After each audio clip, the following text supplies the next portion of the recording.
संतोषी की मां के गुजर जाने के बाद उसके पिता ने दूसरी शादी कर ली। पर संतोषी की दूसरी मां गायत्री कड़वे स्वभाव की थी। उसे संतोषी एक आंख नहीं भाती थी। एक बार जब देखो तब पूजा पाठ में लगी रहती है, जैसे भगवान गणेश तेरी ही सुनने को बैठे हैं और घर के काम मैं कर लूंगी, तुझे तो कोई चिंता ही नहीं है। और तुमने बस एक गणेश की मूर्ति लाकर रख दी है और लगा दिया बेटी को पूजा पाठ में, जिससे घर के कामों से बच जाए। गायत्री, अगर संतोषी भगवान गणेश की पूजा करे तो उसमें क्या दोष? भगवान गणेश की पूजा करने से मन को शांति और सुख मिलता है। तुम भी इनका नाम लिया करो। मेरे पास और भी काम होते हैं, खाली नहीं हूँ जो तुम दोनों के साथ अपना समय खराब करूं। संतोषी बिटिया, ला मोदक का प्रसाद दे दे, मैं दुकान होकर आता हूँ। ये लो बाबा, मोदक का प्रसाद। संतोषी भगवान गणेश की बहुत पूजा करती थी और जब कभी वो दुखी होती तो उन्हीं से अपना हाल कहती। हे गणेश जी, माँ मुझसे इतना बुरा व्यवहार क्यों करती हैं? वो पूनम से तो बहुत प्यार से बात करती हैं, पर मुझे डांटती रहती हैं। पूनम गायत्री की अपनी बेटी थी और संतोषी सौतेली। ये भेदभाव हमेशा से ही गायत्री दोनों में करती थी। गणेश चतुर्थी के दिन आने वाले थे। लोग अपने घरों में गणेश प्रतिमा की स्थापना करने के लिए खरीदारी कर रहे थे। बाबा, मुझे भी गणेश चतुर्थी महोत्सव करना है, इनकी प्रतिमा की स्थापना करनी है। ठीक है संतोषी, तुम मेरे साथ बाजार चलकर प्रतिमा ले आना, ठीक है? संतोषी खुश हो जाती है और भानु प्रकाश के साथ भगवान गणपति की प्रतिमा ले आती है। अगले दिन, ये देखो बाबा, भगवान गणेश की प्रतिमा कितनी सुंदर है। हाँ बेटिया, प्रतिमा सच में बहुत सुंदर है। अब 10 दिन तक इनकी खूब सेवा करना, फिर हम धूमधाम से गणपति विसर्जन को जाएंगे। बाबा, मैं भी चलूंगी गणपति विसर्जन में। कोई जरूरत नहीं है किसी विसर्जन में जाने की, ना मैं जाऊंगी ना तू। मैं भी देखती हूँ तू गणपति विसर्जन कैसे करती है। संतोषी भगवान गणेश की प्रतिमा को भोग लगाती और पूजा आरती करके भोजन ग्रहण करती। एक सुबह, गणपति की प्रतिमा कहाँ गई? बाबा, मेरे गणेश की प्रतिमा यहाँ नहीं है, स्थान खाली है। बाबा, मेरे गजानन कहाँ गए? रो मत संतोषी, ऐसे प्रतिमा कहीं नहीं जाएगी। रुक, मैं देखता हूँ। गायत्री, पूनम ने यहाँ गणेश जी की प्रतिमा रखी थी, पर अब नहीं है। मुझे क्या पता कहाँ गई, मैं ये सब देखती रही तो हो गए काम। बाबा, अब कल हम किसका विसर्जन करेंगे? बाबा, लगता है मेरे से कोई अपराध हुआ है जो गणपति नाराज होकर चले गए। लौट आओ भगवान, मेरे से यूं रूठ कर मत जाओ। संतोषी बहुत रोती है। भूखी प्यासी वो वहीं बैठी रहती है।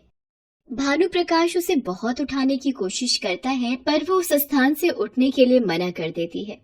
तभी उसे स्वप्न आता है। संतोषी, मुझे भी प्रसाद का मोदक और लड्डू दो ना। रुको चूहे महाराज, मैं आपको मोदक भी दूंगी और लड्डू भी। ये लो, पेट भर कर खाओ। अरे, ये प्रसाद कहाँ लेकर भाग रहे हो? रुको।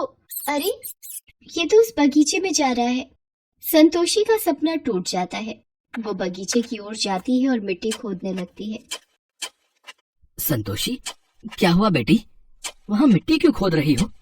बाबा, चूहा प्रसाद के मोदक और लड्डू लेकर यहाँ मिट्टी में चला गया, उसे निकाल रही हूँ। संतोषी जैसे ही मिट्टी खोदती है, संतोषी और भानु प्रकाश हैरान रह जाते हैं। बाबा, गणेश जी की प्रतिमा मिल गई, देखो। गणेश जी की प्रतिमा यहाँ बगीचे में कैसे, और ये हुआ कैसे? बाबा, अभी थोड़ी देर पहले सपने में एक चूहा मेरे पास आया और प्रसाद लेकर यहाँ भाग आया, और यहाँ मेरे गणेश की प्रतिमा मिल गई। गणपति बप्पा मोरया, मंगल मूर्ति मोरया। हे मेरे देवा, संतोषी पर अपना आशीर्वाद हमेशा बनाए रखना। अगले दिन संतोषी और भानु प्रकाश श्रद्धा भाव से गणपति विसर्जन करते हैं। जब वो घर वापस आते हैं, हे भगवान, मेरे पेट का दर्द नहीं जा रहा। जानलेवा दर्द है, कोई कुछ करो। गायत्री, डॉक्टर ने जो दवाई दी है वो तुमने खा ली है ना? अब आराम आ जाएगा तुम्हें। गायत्री का पेट दर्द बंद ही नहीं हो रहा था। सुनो जी, दर्द ठीक नहीं हो रहा, कुछ करो।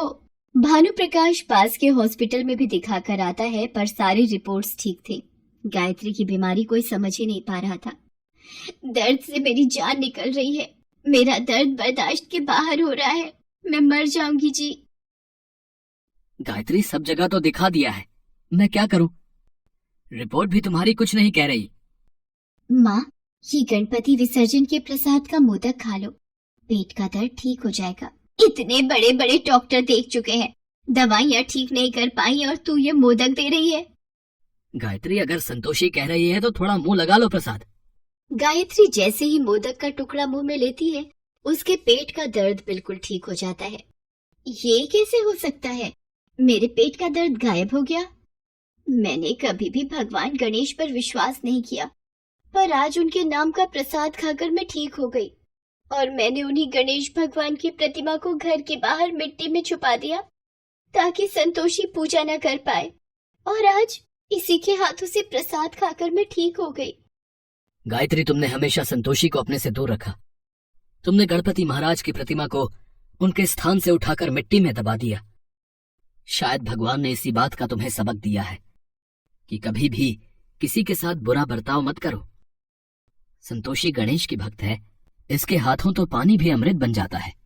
संतोषी बिटिया, इधर आ मेरे पास, अपनी माँ को माफ कर दे। गायत्री संतोषी को गले से लगा लेती है। भानु प्रकाश और पूनम भी ये देखकर बहुत खुश होते हैं। गायत्री को अपनी गलती का एहसास होता है। सब मिलकर गणेश जी की पूजा करते हैं। गणेश चतुर्थी के उत्सव पर गणेश संतोषी के जीवन में खुशियां बिखेर जाते हैं। संतोषी की गणेश भक्ति का फल उसे प्राप्त हो जाता है। उम्मीद करते हैं आपको ये कहानी पसंद आई होगी। अगर आपने हमारे चैनल को अभी भी सब्सक्राइब नहीं किया है तो चैनल को सब्सक्राइब करें, बेल आइकन पे क्लिक करें जिससे हमारी आने वाली वीडियो सबसे पहले आपको मिल सके। तो मिलते हैं ऐसे ही नई कहानी के साथ नेक्स्ट वीडियो में। आप सभी को राधे राधे।